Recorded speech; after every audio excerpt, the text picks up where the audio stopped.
يا هلا يا هلا حبيبي.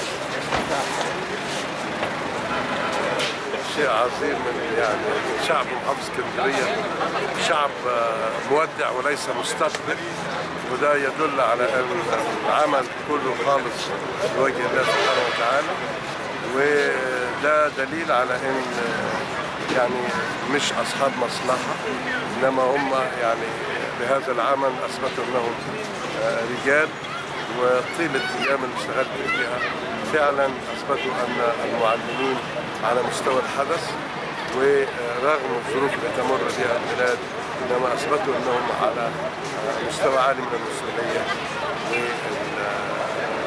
والرجوله. النهارده بصراحه بنكرم الاستاذ محمود العريني وكيل اول الوزاره انه طلع المعاش في شهر 7، وبصراحه يعني انا شخصيا بقالي وقت قليل جدا لكن استفدت منه كتير صراحه، واتمنى ان احنا نكون على تواصل دايما معاه ومع كل القيادات لانهم فعلا خبره، ونتمنى ان الخبره بتاعتهم دي نستفيد منها دلوقتي وكمان شويه. ونحن يعني نهنئه بهذه المناسبه، إذ أن الشباب الحقيقي الذي يستطيع أن يتفرغ فيه الإنسان لطاعة المولى تبارك وتعالى وخدمة المجتمع خدمة حقيقية وفاعلة بعد أن أدى رسالته في خدمة التعليم وفي خدمة أبناء هذه الأمة المصرية.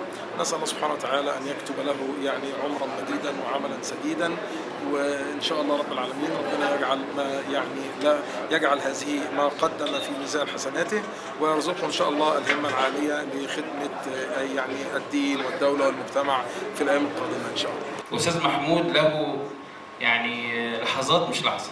أستاذ محمود ما يتقالش عليه وكيل أول وزارة، يتقال عليه إنسان. الراجل ده إنسان.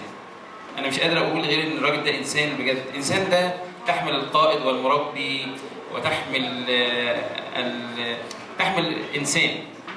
فأنا النهارده مش قادرين نقول غير إن أستاذ محمود العريني إحنا جايين كلنا نقول له متشكرين على الفترة اللي فاتت، وإن أنت قدمت لحظات كتير جدا، وإحنا بنقول له متشكرين، بنقول الناس اللي أدت بجد مع أستاذ محمود العريني.